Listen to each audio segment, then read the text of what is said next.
I wasn't gonna I wasn't gonna be a nuisance. Uh, so how long have you guys been doing this? Well, okay, so that's a very good question. We started auditions for Candles and Coasters group back in July, right? It was the beginning of July, Yeah. and then we went. Um, that was not me. That was me. Oh, that was you. Okay. Yeah. If So you we hear went. like yeah, that was me. My bad. We did. We did the whole month of July, like every Saturday. And then there was a couple of like Tuesdays, I think, that we did these little one shots where we had people coming in and they were like, they didn't realize at the time that they were auditioning for a part. Like we were like, just kind of trying to find good players and stuff. And then once we finally were like, okay, these are the like 12 people, that we're like, these are the ones that we want to sort through. Can't hear me at all. Okay, but can you hear anybody else?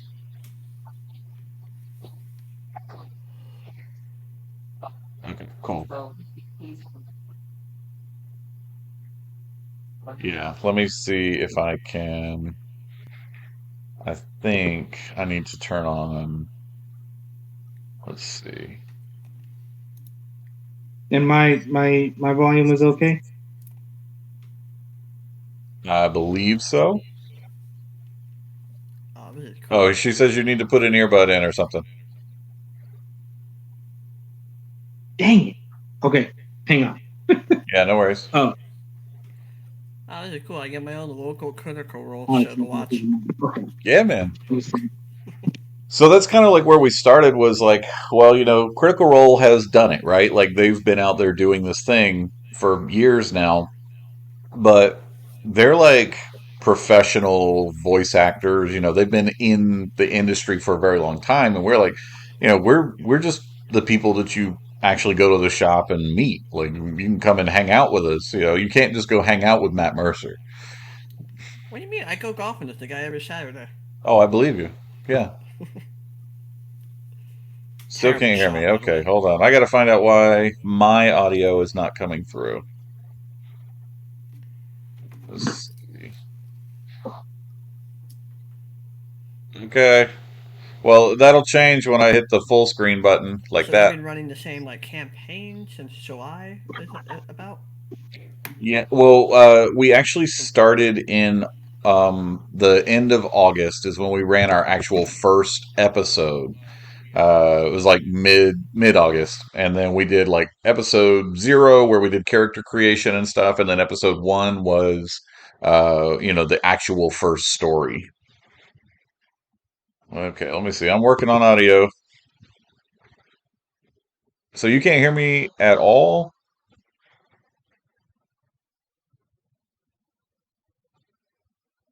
Okay. Hmm. This is why we're doing this, so we can get the audio correct. Okay.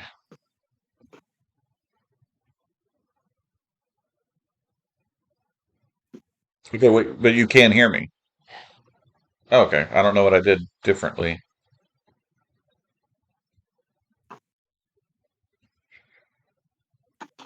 Oh, there's a delay though. Yeah, it's hold on. Can you see people now?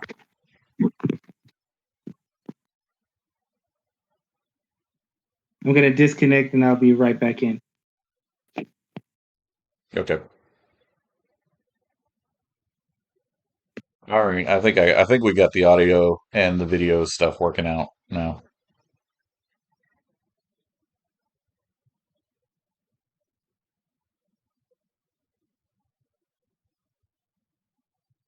Is there an audio delay to the video or is it synced correctly? All right, can you guys hear me? Yeah, on Twitch.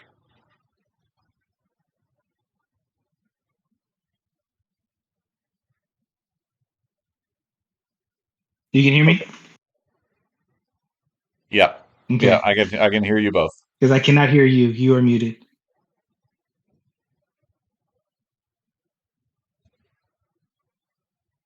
How about now? There we go.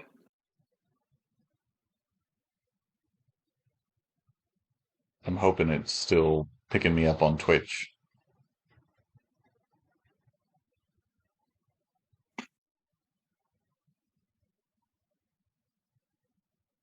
Okay, cool. All right, guys. So let's jump right into it. You ready, Aaron? Yeah. Yeah, definitely. All right, awesome. So, okay, everybody, welcome to Candles and Coasters. This is a Q&A with Astral Luminarius, played by Aaron there. You'll recognize him from the table. We we have just finished, was it episode 4? Um, yeah, finished the Battle of the High Hill. Yeah. It's been a wild ride. So next up will be the aftermath of the Battle of the High Hill. But yeah, we wanted to do this because we've been kind of kicking around this idea of introducing the players and kind of like the behind the scenes stuff that goes on with the characters and stuff like that. So yeah, here we are. All right, so this is Candles and Coasters Q&A with Astral and your DM Alex. And once again, obviously we're being sponsored by Comic Emporium, Panama City's oldest comic shop, and it's where I spend most of my days. So yeah, if you ever want to just come and talk Candles and Coasters, hang out, you will most likely find me there. You may encounter some of the other players as they come in for the other stuff that they're involved in there, or running different games, playing in different games, maybe just buying some stuff, or we'll probably be talking about the stream itself. That So shop is my second home. I am there all the time, damn near. My wife hates it, but I love it. So yeah. All right. So I've got some questions that we're going to go through with you. To begin with, first off, before we even get into the questions, just give me a real quick kind of rundown of like who are you playing? Like, who is your character? Astral Luminarius is a custodian of youth from Deva. He is a paladin from the Order of Youth, which was instituted pretty much after they won back, or his people won back their freedom from the Ash, and pretty much like exiled them, kicked them out of Marifa and off of Deva. Um, I say the term custodian of youth because it sounds like a much more honorable title than babysitter. Yeah, essentially, he is a glorified babysitter. He watches over kids, but he loves kids. He loves kids. His people definitely like they revere children and their imagination and their ingenuity a great deal. It actually played a major part in their winning their freedom from the Ash during their rebellion and stuff. So the Order of Youth is extremely important, and he takes his role as a babysitter, uh, custodian of Custodian youth, of youth. very seriously. I can tell. Um, Calls it a babysitter. but but yeah, that's who he is, and uh, he is he needs to be all the things that a paladin that watches over children is. He is uh physically fit. He is fierce. He is strong. Um, he is a willing and capable fighter, but at the same time, he is gentle and he is kind. And he is still very youthful himself. So he is very inquisitive, and he asks questions, and he's a listener, and he's a storyteller. He's a teacher. He's a little bit of everything that you would need or that you would want your kids to be looked after and looked over. I kind of modeled him after like the Jedi Templars.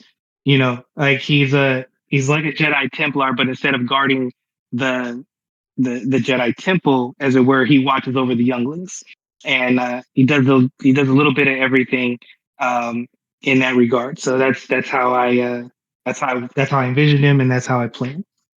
So that's going to lead right into my very first question for you, my first official question in this Q&A. Mhm. Where did the idea for Astral come from for you? Um, when we first talked about running a stream, we all when you're doing something with a brand new group of people you've never really played with or anything like that, then you got to have some sense of familiarity, right? So my favorite class to play is a paladin. I am a good guy at heart. I want to be a good guy. I want to be the guy that helps people and does the right thing all the time, right? And has the power to do so. God willing, you make the rolls. But, um, Which you could not this but past week. I know this was a rough week. Celestia abandoned me. But She's uh, teaching you uh, humility. that's right. I got to build the bridge first. Um, but yeah, that was the sense of familiarity that I wanted to give myself. Um, and I knew that I wanted to do something different. I had never played in the Dragonlance campaign. Um, never been a part of a stream, never played with a lot of people. So I wanted to do something that was familiar to me, but at the same time different. And I had never played as a bard before. Never. Right? Like ever. I stayed a clear away from it because anytime everybody played a bard, what do they play? They play some debaucherous, drunken, just I'm like, I don't want to be a bard, right? So I'm I not wanted to saying do that something that's what I different. played, but I'm not Yeah, saying that's not what I played. Yeah. right. So I was like, I want to do a bard, and it seemed like it was. I mean, mechanically, like they should work together, right? Hmm. Um, and I'd never seen anybody multi-class a paladin and a bard like on any of the professional streams or anything that I've done. I was like, I wonder what that would look like. We did a one shot, and I came up with the premise for the character, and I was like, I'm gonna do it in this one shot. I want to see what it looks like, and it worked out. It worked really well. I was very happy with how he played, and yeah, I think that was the idea, and that kind of sold me. It was being able to do that one shot and seeing where he can be, um, versus starting out small and starting out at level one and then building up to it. Like I know I have a path progression. Like I know where he's heading, and I'm excited to play it. I think I guess a minor goal would be I want to see a lot more bardic paladins out there at some point in time. Like it works really well. Yeah. All right. So when you started, like when you finally decided, like, okay, I'm going to play, Astral, and like this is the character, this is the concept, this is the path progression and stuff. Like, what were some of the challenges that you knew, like, immediately that, like, you were going to have to overcome as a player, because mechanically they're going to play similar, but not, they're not a married class, and then, like, Right. and then also, like, as a character, you've got, you do have that bard stereotype and you have the paladin stereotype, and most of the time they are not cohesive. So like what Right. what what what did you like? I mean, what kind of challenges were you immediately like, okay, this is how I'm going to have to handle this and stuff? I think the biggest challenge was um, being a just getting the character rooted and finding out something that I could actually feel proud to play and put on display. Um, for a very long time, as a black man in the D&D community, there hasn't been anything of the published materials that I could identify with, or that I saw myself as. Yeah. And a little bit more than a year ago, the term night skin was thrown out there as a derogatory term. for members of the community like myself, Black people. And Neo Soul God, who's a content creator um, on TikTok and various other platforms, kind of took the term and flipped it and created a D&D race, homebrewed it, uh, and incorporated the Western zodiac, and it was beautifully done. And upon reading it, upon discovering it and reading it, like I was sold immediately. I was like, yes, I can be a part of this. Like this is something that I can do. I feel connected to this in some way. So when we started coming up with the idea of the stream, like that was the first thing I had asked. I was like, would you be comfortable with me playing this homebrewed race? Because that gave me a sense of pride and wanting and actually feeling like I belong at that table. It's Right. something that I could identify with. So the first challenge was one, getting his permission, right? Like, hey, we're going to be doing a stream, and I know you created this really cool thing, and I really like it, and I would really, really like it if you let me play it. And so I joined up on his Discord server. He has an amazing community that he's growing up on his Discord. His business is budding. Like I'm like, how am I gonna get this man's attention? Like, there's no way I'm gonna be able to get this. But he was gracious enough to talk with me and hear me out and gave me permission to run a night skin. And I'm very grateful for that. So I was like, okay, hurl number one done. Then then we figured out that we were gonna be running Dragonlance, and I'm like, well, shit. Okay, how does my guy get to Kryn? Got to come up with a backstory. Hey, Neo, I wrote this backstory. Does it conflict in any way with what you got going on with the Night Skins currently? And the backstory that I came up with, like he approved it. Like he took the time, read it over. He liked it, and that just gave me a little bit more confidence. It gives me a lot of confidence too as a creator myself, a content creator, a writer, a game creator, a game designer. So like coming up with that story and having him approve it and say it was an amazing backstory and an amazing a twist or like an offshoot, expanding the world that he created that where these night skins come from, like just gave me all the confidence in the world. So getting that okay was the second hurdle that was overcome. Then the idea, like you were saying, how do I mesh a paladin and a bard? That idea of the Jedi Templar, I was like, okay, he's going to be looking over kids. He's strong. He has a very strict order. Okay, but at the same time, you're dealing with kids. You got to be fluid. What kind of bard do I want to play? I'm not debaucherous. I don't drink. I'm a paladin, but I was like, what kind of what kind of bard am I? And then that's where the idea came up of like being a storyteller, but you can't have these long drawn out stories and stuff. Like kids' attention spans are very, very short. So you got to come up with some very short stories. You got to come up with a poem or a song or something that is catchy, but given the opportunity, you may be able to give them a lesson or something like that, something that's digestible. So coming up with that idea, I was like, that's amazing. Like I can do that. I'm a writer. I can do that. I can be a storyteller, right? So again, leaning on that sense of familiarity, doing something that is brand new, was like a big hitch for me. It's like, okay, that's going to be the type of bard I am. I'm going to be a storyteller. So I And felt we really get to good about see that. some of that in, what was it, episode 2 at the funeral of Ispin, when you Yeah, guys give your basically your funeral speeches. Like everybody tells a story, and you actually came up because you were because I know we had already discussed this, but because Astral is not from Kryn, he's from this entirely different realm, world, universe almost.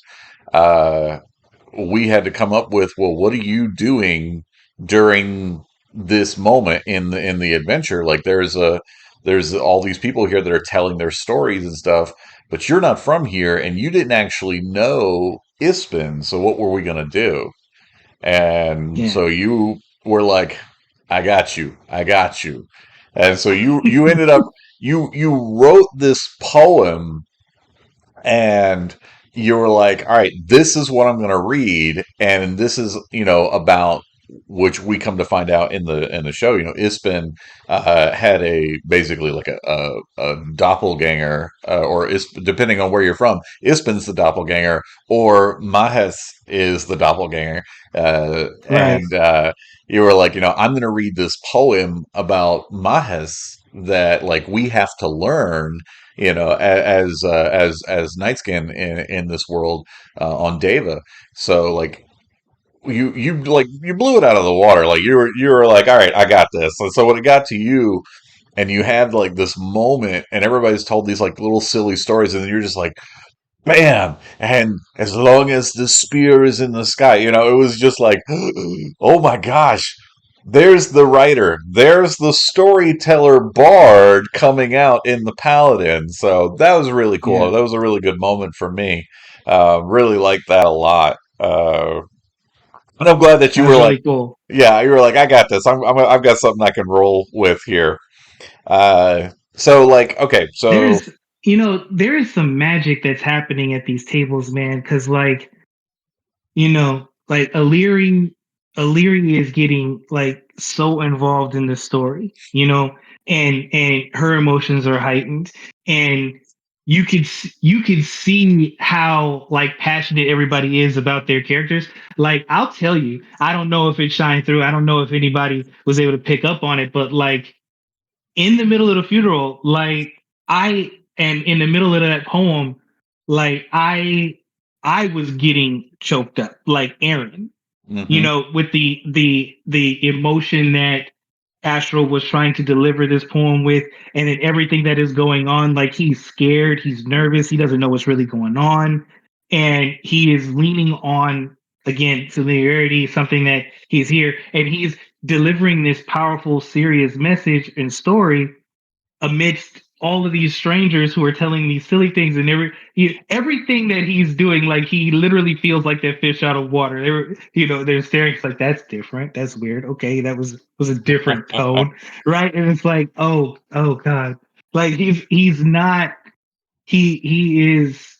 It was a moment where he is delivering it, and maybe the first sense of like I'm not at home, and a sense of like homesickness kind of set in a little bit, but there's other things to worry about at this point in time, and he still is trying to figure it out.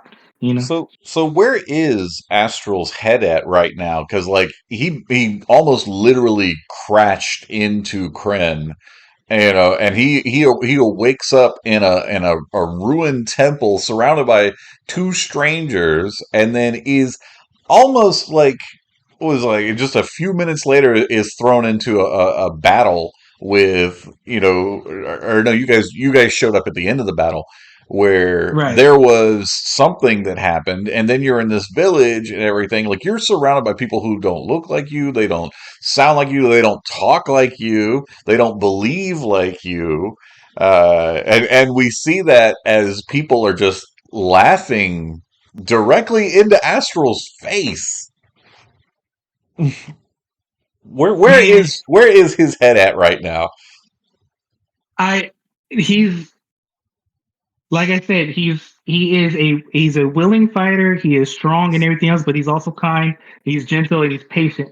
So he's used to dealing with kids, but at the same time, like he doesn't know everything that's going on here. He understands that he may be odd to these people as well. So like he's doing his best to be patient, but Hmm. like at the same time, like some of these people are just dumb. Like, why do you think I would show up here and make this stuff up? Like, I'm not here for my health. People, fucking listen. Um, and I don't know. I don't know. Like, I at the end of the last episode, uh, I think Oh, I you think deliver that I think line. the measure of Astral and like where he is in his head as far as like everything that's been going on when he delivered that line to the mayor. I'm like that if there's any line that is gonna set a tone for who Astral is, it was that tone. Hmm. Like He's not going to be the guy that says "I told you so," but he's going to be the guy that says "I told you so." Quit laughing at me, right? Like bad stuff is going to happen. But as far as like the party is concerned, like Mhm. uh uh Mark's character Dayro, like he is he's a good man. You Mhm. know, he's a good dude. Like the vibe that Astral gets off of Dayro is a good dude. He's a very much adept in social interactions and stuff. But the number one thing that and I think out of everybody in the group, he respects uh Dayro a lot more than anybody else. He kind of reveres Dayro as like an elder because Really? he acts like the elders do on Deva. He doesn't speak very much. He does most of his time is spent listening. And that and on Deva is a sign of wisdom. The youth are the ones that speak and the elders listen. Right? So out of everybody in the party, he's the most willing listener. So he kind of looks at him as like the wisdom there. Yeah. What Because about he is an Astral and observer. Larry though? Because there's like, You know, Astral and Reverence. yeah, Um, yeah, Astral and Reverence. yeah, Astral and Reverence by far. Like the moment he showed up on Kryn, Reverence was there.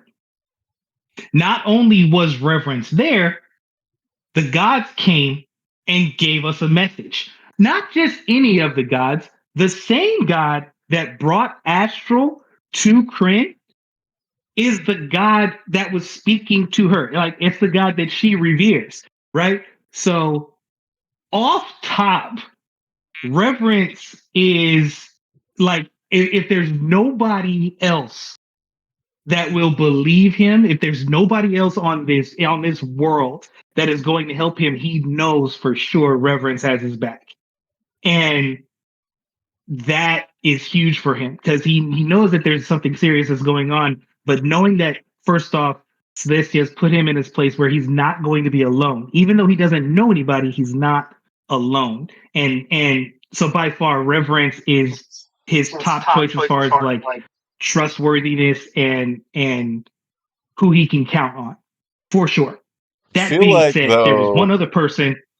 There was one other person that was in that damn temple, Yep. and that's Sai. Okay. So how's that And work? yeah, so Sai, Astral likes Sai. Astral likes Sai, or rather, he liked her. Past tense. He saw her turn into a panther. The only people that are druids or shapeshifters of any sort on Deva were members of the Ash culture. So off rip, Sai is now evil. Uh, she's evil, but she's not. But she is right. Like it's also, but it's. I don't want to say it's a prejudice, but that's just how he is. Like there's just certain things that you're not supposed to do, and that's one of them. Um, like people don't turn into monsters. Uh, so he has to work that out. They're gonna have to work that out at some point. That's an arc, that's a character arc. There's this arc there for growth. We'll see, we'll see how that plays out. Cause she is nice. She's nice. Aside from the fact that, she turns into it's a thing. It's a thing. I'm here to learn. I'm clearly here to learn. Um It's gotta say uh something. Celestia puts you down with somebody that you're like, without doubt, I know this person's got my back. But in that same exact space, she puts you down with somebody who you're like, Seems cool, but is not cool. So it's like I gave you one person that that you could trust. Pretty much everybody else, you can't trust it. You can't trust anything that you see. You got one. Be happy you got that. And that's where his head is at. It's like, okay, I got this one person. I don't know anything else though. Um, You got well, Igneous, and then you've got Igneous and you've got Durin. right? And Igneous clearly is a man with secrets. Um, but he's a very skilled merchant, right? So he's very clever and he's very smart and he understands how this world works in regards to its social structures and things like that. Something that Astro does is not familiar with. So in those regards, he kind of has to take a back seat. He has to let Igneous lead. Igneous hasn't given him a reason to distrust him. That being said, though, Igneous is not a standard merchant. Um, Igneous has he is he's smart and clever, but not just in social actions. He's very smart and clever when it comes to tactics and battle and how he We got to see utilizes that and this what week. he does and the tools that he has available to him. Being smart and clever tracks for a merchant, but being militaristically tactful with the abilities and the weapons and the tools that he has available to him, that doesn't track for a merchant. So clearly there are some secrets, right? But again, like until there is a reason to distrust him, he's kind of like, I'm gonna let you rock, right? I'm gonna let you do your thing, um, until I can't let you do your thing, until something else comes. So I figure out what's actually going on, right? And then Durin, coincidentally, uh, Durin is another familiar personality type. Mhm. Um, the dwarven kin on Deva are willingly segregated. They are they don't interact with the rest of the population for the most part. They are known for being very fierce warriors. They're not very much known for their brain power, right? So like So you're saying everything Durin's that kind of fitting in that that description. right. So seeing Durin, and even though he is from this world, he is just as much a fish out of water as Astral. It's another sign of familiarity. It's like he doesn't look like the dwarves from Deva, but he's still very much a dwarf from Deva. Like it's the same thing. Like he knows nothing. Everything he knows comes from a book that was written by the doppelganger of Astral's hero. That has to count for something. Right. So if Astral and Durin are by themselves and neither of them know what to do, Durin's gonna read the book and Astral's gonna have to be okay with that. Like just like that's the best we got.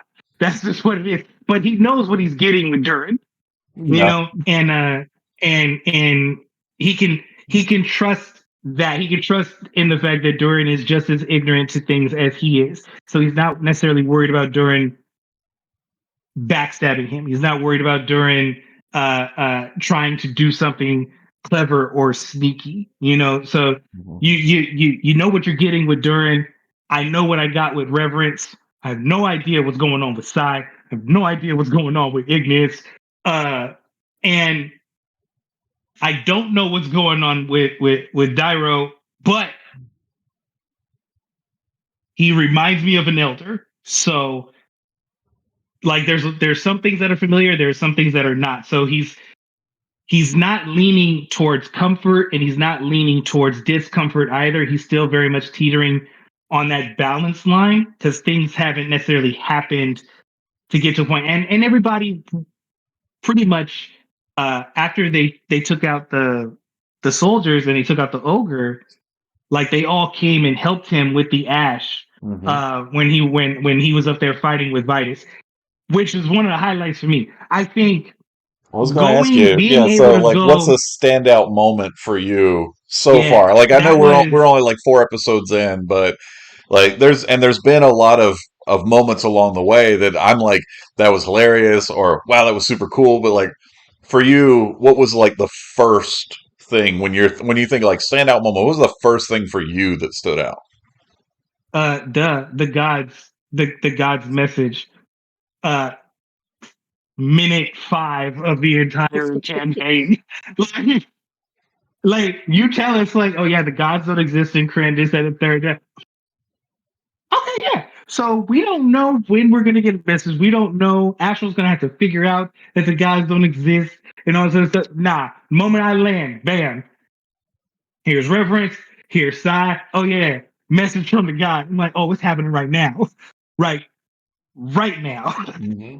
Okay. Okay. So that was definitely a standout moment. I enjoyed that immensely. Because that moment happening there is essentially what solidifies Astral's connection to Reverence. Like she without a doubt, he knows that he's supposed to be partnered with her. Without a doubt. That's he knows he's looking for Ispin. He had no idea that Reverence and Ispin were related in any way, but he knew from that moment like Reverence and him were supposed to be here. So that was a big thing. The funniest thing is during teaching the militia, throw a Jeez rock. Louise. That whole Oh my thing. god. The whole festival hilarious. During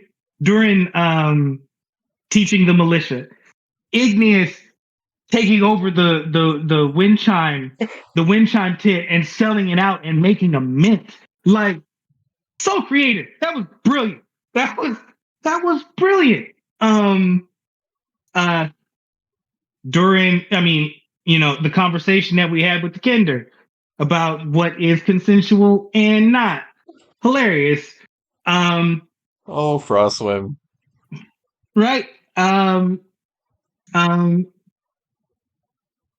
the the scene with the funeral where everybody's telling the stories, I thought that was really cool. I mean, and this last episode, like Reverence sacrificing herself to superglue dumbass Derek, Yeah. was it's a miracle. Like that's godly power there. That is that was dope. That's definitely a highlight. It's definitely a highlight. But dumbass Derek, man. Like we all knew it. We all knew it. I was like, okay, Alex, he could easily throw any NPC in here. I'm like, don't nobody get attached to Derek and he'll survive. He'll be fine. He should be fine. And Reverence is like, Derek, you're amazing. You're gonna be, and I'm like, don't do it, girl. Don't do it. Don't do it. Alex is an evil ass DM, man. He gonna kill Derek. He gonna kill it. And you played him, he's like, he's noble. He has to go into this fight. I was like, oh, Derek dead. Dumbass Derek. He was like, Reverence is like, get on the horse, Derek. No, I'm not a knight. I can't get on the horse. Dumbass Derek. Dumbass Derek. Now you're cut in half. See? That's what you get. That's what you get. But then she super glued them together Yeah. with a prayer from her amulet. And I'm like, all right, Derek is alive. You know? Maybe Because he's a little wiser. if it like maybe not, maybe not. I mean, he's quote unquote he's supposed to be going with Vitus over to the capital city. I hope he's wiser. At the very least, I know he'll listen to what Vitus tells him. He's been listening to what Vitus been telling him this whole time, so we'll see. I don't know. But yeah, I think there's a little I think he might be just a little in love with Reverence now. She literally represents like his ideal knight all the way down to like sacrificing herself for him and then also like bringing him back from the dead. Like I don't know. Vitus may have some competition. I mean, well, if that is the case, the number one lesson Derek needs to learn is you listen to the woman. If she tells you to get on the damn horse, you're supposed to get on the horse. You're married. I'm married. It took me about 6 months to figure this out. You never win a fight, and life is easier if you just listen to her. You know, so just listen. Just listen to her, and that's the first step.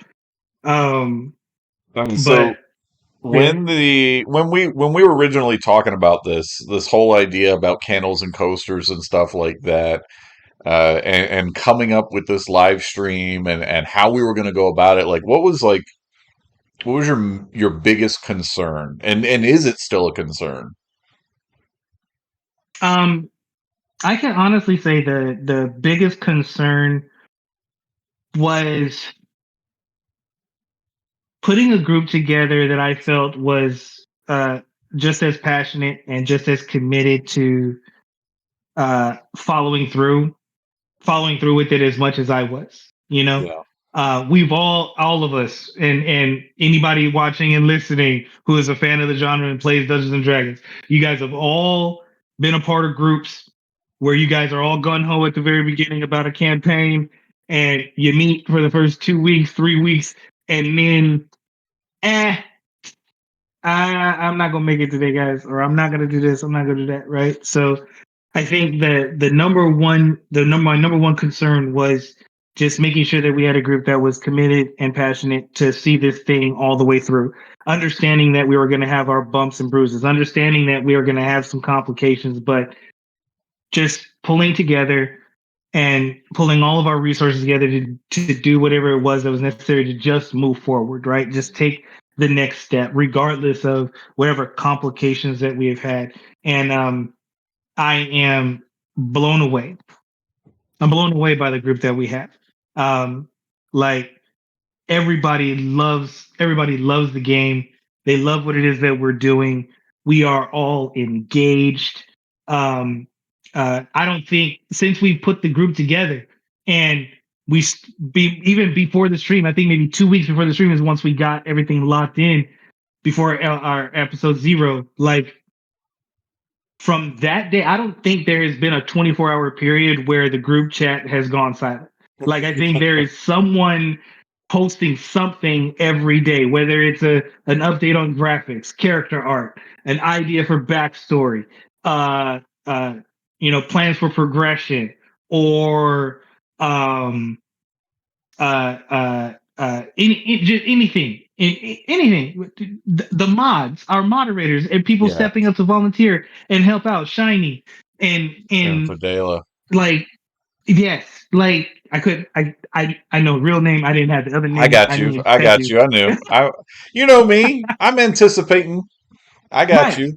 but like it's just everybody is so engaged, man, and that's what I was looking for, and that's what I was hoping for. And I'm grateful to be a part of this group. I'm grateful to that we were able to find everybody, get everybody together, um, and understanding that life happens. Life happens.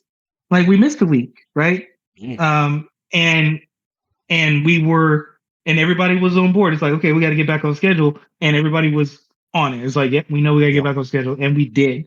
And there wasn't any like nobody was harboring on it, nobody's thinking about it. It's just what do we got to do to move forward, Hmm. and because there's a lot of times you can get into something like this, and then you know personalities start to shine through, and people get a bit of an ego or any other stuff, and I can honestly say, like, there's no ego here.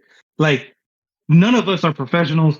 Nobody here has ever done this before. Like, we're all trying to figure it out, and we all understand that, and we're all willing to offer whatever feedback we can. Yeah. Um, if what is going on is in our wheelhouse, we can offer that. We can say something about that.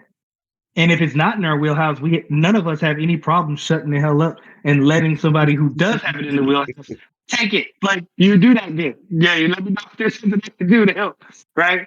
Like I think like that's amazing and it's a blessing. Yeah. Um So do you so still get so excited for each time we get ready to film? are you kidding me? Hell yeah. Like it's nervous, man. I used to do I told you like I used to do spoken word, right? I used to do slams. I was on national slam teams. I'm used to performing in front of crowds and stuff, but like every time right before the stream, I step outside to hit my vape a couple of times. I'm out here playing basketball with a shadow ball in my hand. Like I'm doing something. It's just for me. That's what I do to like my pregame jitters essentially, right? Like I am working out, trying to find my own rhythm, getting into my character, and And yeah, I am excited about it every time we get together. I was my butterflies get to jump in anytime we're meeting together about something. If I know I'm coming to the shop to just talk to you about it, I'm nervous. I'm amped up. My wife refuses to ask me anything about it because she knows if she doesn't have 3 hours set aside, don't bring it up. I'm going to talk about it forever. So, like, Well, I remember I that am first day, and I remember waking up that first day, the first day of shooting, and I was like, I don't know about you guys, but like there is some magic or something in the air today. Like I'm feeling it. And we haven't even done anything yet. Like we had a group and we were going to make characters that night. But I was just like, I don't know, man. There's something happening here. And then it was like everybody was like, I feel the exact same way. Time is just crawling by. Work is the just too moment. slow. Yep, I need work to be done. Yeah, yep. All right, I'm gonna ask There was one some magic in more, them dice and rolls I then had. I tell you that. I know that when I was rolling my attributes, there was some magic there. Hell yeah, there was. I'm going to ask one more, and then I want to open it up and see if anybody actually has any questions for us. Sure. All right. One of the things we talked about at the very beginning of all of this, before we even really put a team together, this concept of a live play through, it's not new, right? There are big Right. names out there that have been doing this for years, right? I mean, you can't go hardly anywhere like on the interweb at all without encountering some sort of group doing basically what we're doing, playing their D&D game, but they're on Twitch, they're on YouTube, they're on whatever platform streaming it. So what makes Candles and Coasters different in your opinion, and why should people watch us? Um, I think one, I haven't seen anything out there in regards to or being played in the Dragonland setting. I haven't seen anybody doing Shadow of the Dragon Queen. I think it's the premise behind it. No spoilers or anything. I didn't want to spoil it for myself, obviously. But in the short talks that we have had in prepping and things like that, like it seems like a very interesting and intricate campaign module. And it could go multiple ways. Like it has so much intrigue in it. Like aside from just the regular shenanigans that happen at a D&D table, but like you have your silly moments and you have your fun moments, you have your serious moments. Like there's a lot of ebbs and flows about of drama. Like it's a legit story, and I think people are going to be interested in wanting to take a look at it. Uh, uh, Another thing is we got close to seeing it in this last episode, but I think the drama element that we have in regards to our candles, like not being able to disclose or discuss our HP, not being able to disclose or discuss if somebody is failing a death save or any of those other things, like it adds a certain level of stress when we are in battle, right? And we have to be more attentive to one another as opposed to what we typically do at a table where it's just like, oh yeah, I'm gonna go hit this thing with my thing, and if you drop, like let me know. If I know someone's taking a lot of damage, I'm gonna go and help them out or whatever the case is. But not having that communication at the table adds an element of drama and suspense, I think. And I think as we progress through the story and we come across some a little bit more stressful situations and some more dangerous situations, like the elements of the candles are going to play so much, so much more of a role. Not just for the sake of like the death saves and things of that nature, but the other mechanic that we were talking about and how we're going to be using them once we get to certain levels. So, um, I think that's going to add an element of drama that is going to be able to translate well to the audience as they're watching it. Um, and aside from that, like we're in a region of the country right now that doesn't have the only thing that it's known for the most part is the beach, right? And there isn't, it's not known for much else. And I think, being a huge fan of the tabletop RPG community, like it's showing others that are in the area that we got this cool thing that we're doing locally. Um, you know, I think we could bring everybody out, like they can come by the shop and they can talk to us about it. They can join one of the games that the cast is a part of. uh they can all it is something that is homegrown and something that they can be a part of, and it's something that's tangible, right? It's something that they can touch. It's something that they can see and they can interact with on a regular basis. And I think if nothing else, that's really cool. um we'll see whatever happens, down the road. But I think on a local level, especially for the youth that is out here that is interested in wanting to play, not sure where to go to get a group going, or not sure where to go to play or to learn. Like there's all sorts of games and all sorts of groups that are coming that are uh, getting together and playing every day of the week at Comic Emporium. Like every day of the week, somebody is there and there is something going on. And like this is it for all you guys out there that you're not sure where you belong. Like this is your tribe, 100%. Like we are your people.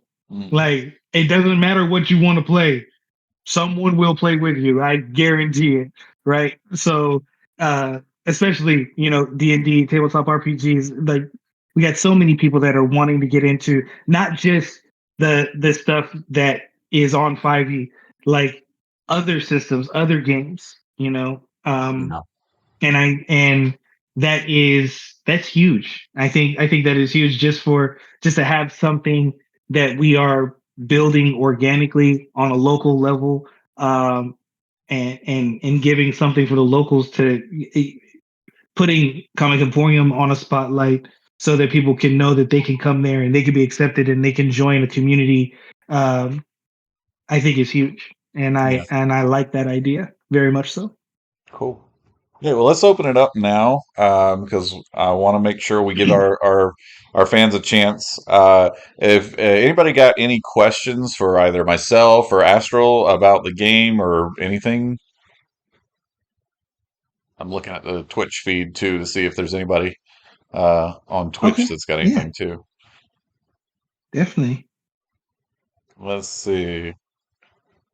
Oh, yeah, Fadela wants to know if I've told what's the secret. So, all right, you and I have talked about the candles, and there are some alternate uses for the candles coming up in another level. But Oh, that's right. we, We're level 3 right now. Mm, yeah, that's yeah. right. Okay, so we were like, well, how do we involve our community a little bit more? And this goes back to my original D&D group 20 years ago. And I had these things that I called fate tokens. And fate tokens are extraordinarily powerful things that I gave one to every single player. And it was basically like you could cash this token in and you could basically rework an event. And so it could be like, instead of a natural one, you rolled a natural 20. Or, if somebody was about to die or did die, like you could cash in this token and get, like a second chance kind of thing. So, in order to kind of work around we want to work with our fans and with our community and stuff. So, every time that we get another 10 followers on Twitch, uh, the party gets one fate die. And the way this works is that players, without consent from the rest of the party, can reach out and spend this fate die to re-roll a die roll once per roll. Uh, Fate die themselves cannot be rerolled. So if you reroll and you still get bad, you can't use another fate die to reroll. And the fate die only replenish when the party gains a level. So for every 10 followers, we have one fate die that anybody in the party at any point could just be like, I'm rolling a fate die. So yeah, right now with us having just over 50 followers, the party has 5 fate die available to them.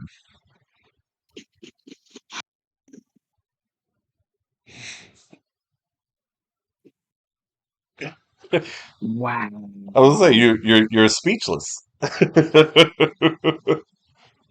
Wow. Yeah, so that little So counter that we have on the screen after every episode where we're, like where we have to change it every time we gain more followers, there's a very good reason for that. It's not just for us to be like, yeah, look how many people like us. No, it has an in-game mechanic. okay. Okay. So the party, any member of the party can just arbitrarily say, I'm rolling a fate die. That's correct. And right now, you've only got 5 until you level again. Listen, so check this out.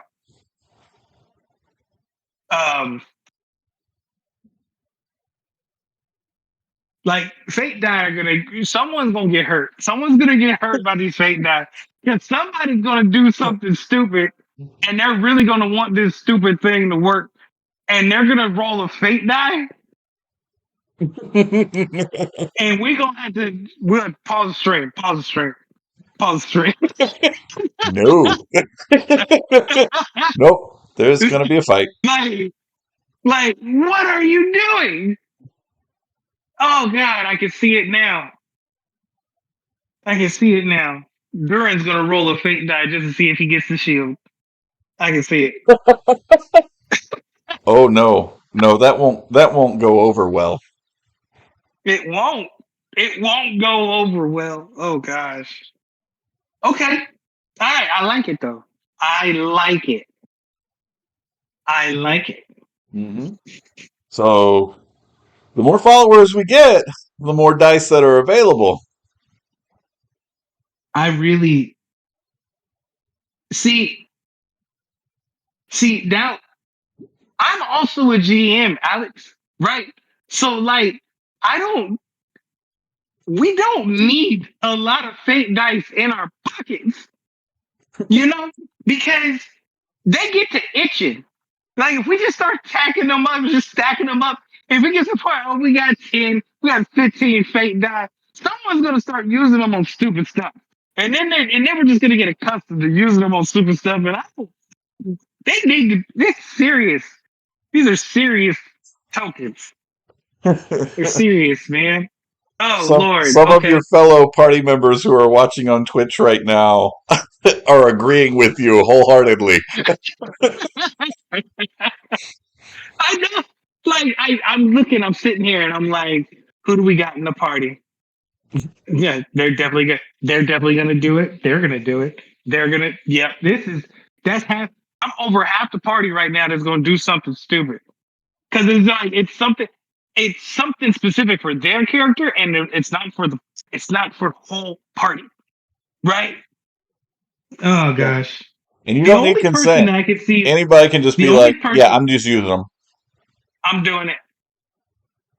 I'm doing it. I'm rolling fade die. This is gonna be a whole fight. We're gonna be arguing with each other.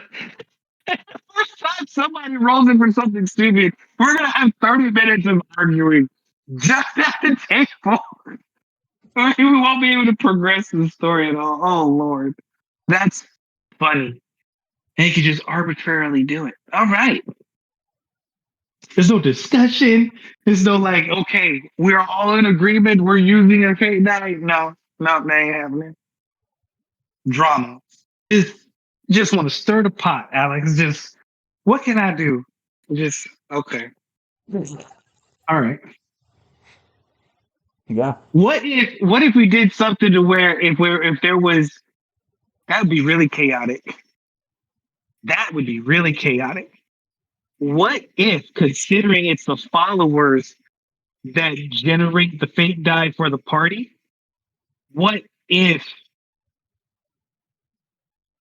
the people that control the fate die are the audience members in the stream, Hmm. in the chat?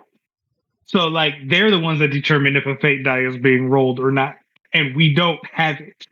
Or what if I just have the audience, our followers and stuff, determine the outcome?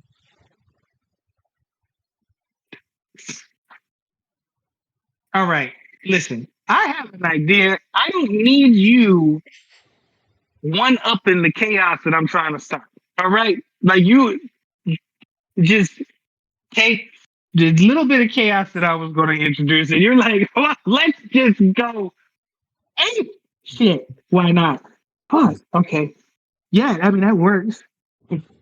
That works. That would be fun. No, it wouldn't. Whoa, hang on a sec. I got to think about our audience members. They're crazier than we are. Shit. Yeah, considering some of the repeat NPCs, the recurrent NPCs are going to be watching. Oh, Lord. Speaking of, did we? Hey, Vitus said something at the end of the last session, and I was like, wait a second, what do you mean? Where he was like, you may or may not have earned Vitus's loyalty. What the heck are you talking about? I said blood with you, bro. But we were fighting something together. What are you talking about? We may or may not have earned your loyalty. To hurt I my told you feelings. guys. So, with all of our recurring NPCs that are played by actual people, not by me, you have to Right. win them over in game. Each I of would them think. have a very different personality. They have a very different view on what the party should be doing. And if you don't win them over, then they are either become enemies or indifferent. I would think coming to help Vitus against the monster is a good thing. Maybe it's not enough. Maybe it's not enough. It's fine. It's fine. I like Vitus. Because I tell you what, if he didn't wake up, I was gonna get that red sword. I'll tell you that right now. You're going to loot that I was man gonna right there on the battlefield. No, I wasn't gonna loot him. My sword was peace bonded at the time. I was gonna pick his up and use it. Duh. But I passed out the moment I walked into the cloud. You did. That did You not work out you in my just favor. just could not make those rolls this week. But I made the roll that counted. On that second one, I rolled the nat 20 to wake up. So that I was happy about that. Yeah. Was happy about that. I wasn't happy about anything else after that though. I couldn't do anything else. Yeah, I'm you happy were. I It shot the was pretty ogre rough. before I left because the week before, because or the session before rather, because there was no rolls that I made. Celestia was teaching me humility for sure. I had been rolling really well for 3 episodes straight, and it was time that I did not roll well at all. Yeah, you burned So all your rolls on your stats, sir. yeah, and you know what? I'd do it again. I would take 1 episode, 4 rolls for those stats. I'd do it. Maybe a Mhm. better strength though. I could have taken a better strength. They could have gave me a better strength, We'll but see. it's We'll fine. see where you're at in like 6 more episodes when you're still rolling badly. You're gonna be like, I'm using all the Don't. fate dice. Why are you wishing that evil on me, Ricky Bobby? Like I don't understand why you're doing. I don't need that. I Let me don't see. I'm need gonna that. go back to the Twitch here. Okay, anybody who, all of our people who are watching it on Twitch, if you guys got any questions for Astral or myself, anybody?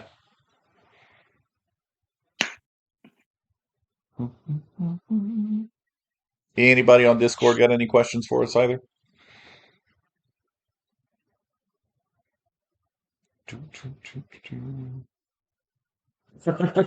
You know, it is quite possible that I answered all the questions that anybody could ever have It's true. about You are Astral. verbose. Oh, I okay. doubt it. So, from Twitch, this is from Tarvesh. He wants to know how many people are in the party and what's the current party makeup. So we've got, Uh, we got 6 people in the party. yeah, Um, Dario is he's a rogue, but he's like an investigative rogue, I believe. security Um, specialist, I believe, is what he calls himself. security specialist, right? Reverence is a cleric. Uh, Astral paladin. And Sai is a druid. Which we just found out. Uh, we just found out. Evil, evil monster. Igneous is a sorcerer, I believe. Are you He's sure a about that? sorcerer? He's not a wizard. Did he go wizard or sorcerer? He could be a warlock. Did he go warlock? Thought he was sorcerer. He's an arcane caster. Uh, and during, like I said, he's a man of many secrets, man. No one knows anything about Igneous. And Durin's a fighter with a shotgun that is also an axe. Yeah. Crazy. I was like, and we've got what? 6. Darrow's playing. He's a half elf or full? No, he's full elf. That's right. He's Full elf. Sylvanesti. Yeah, he's Sylvanesti Sylvan elf. S. elf. Yeah. And then Reverence is human, if I Human. remember Mm-hmm. correctly. And of course, Yep. Astral is a night skin. Yep. Sai is a Kinder. Kinder. Igneous is. He's a Celestia too, right? Can't remember if he's a half elf or a full elf. I know he's got Sylvanesti I heritage. I think he might be a half elf. There's something in his backstory. I think he was going halvesies. He might be a half elf. Oh, okay. Larry says Igneous is a half elf. Okay, and then of course Durin is absolutely 100% a Half dwarf. man. Oh, dwarf. Right. You can't call him half man. No, he's not half man. He cuts people in half, man. That's what he does. Or he shoots them in half, as He he shoots did them in half. with He the ogre. definitely shoots them in half. Yeah. All right. Anything else from anybody? I think that's pretty much going to be our time tonight. Cool. Oh, Durin has a comment to make. He Uh-oh. says, "Ispin life lesson number 26. Don't start something, won't be nothing."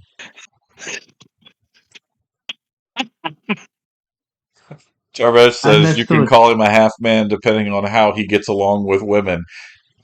Tarvesh hasn't seen the episode yet. Uh, what year was that? I want to say, 2001, 2002. Missy Elliott. Uh, she had a really hit song called "Minute Man." Uh, Yeah. Yeah. that should explain that. Uh, but he was extremely drunk, so we'll use that as an excuse, I guess. All right. That's I funny. think that is all the time that we have. Appreciate you making the time for me today to do this little Q&A. Hey, absolutely, man. Thank you for having me. It was fun. It was fun. I can't wait to see everybody else either. Yeah. It's Oh, gonna yeah. be They're good. all. Yeah, we got to do everybody. So I'm really looking forward to doing references because Yeah, Yeah, she's. that's gonna be fun. What's the over under that she cries during the interview? I refuse to answer that on the basis that it would be incriminating, and I don't want to sleep on the couch. Fair, fair. I'll let you slide. We'll take it to the chat. All right. All right. Thank you, everybody from at home who's watching us on Twitch, everybody who's watching us on Discord. We will be back on not this coming Tuesday, but the following Tuesday for the next episode of Candles and Coasters. If you have not yet watched any of it, it's all available on YouTube on under the Candles and Coasters link, which is on Facebook. It's on Discord. I think I've even linked it in the Twitch page as well. So definitely go and check us out. They're 2 hour episodes, so you don't have to commit like an entire evening to it. And yeah, we'll see everybody on the next episode. We may do another Q&A before then. If so, just yeah, we'll make the announcements, of course. And I guess until then, uh, you guys keep your candles burning. I love that tagline. That's Yes, pretty good, right? keep them burning, y'all.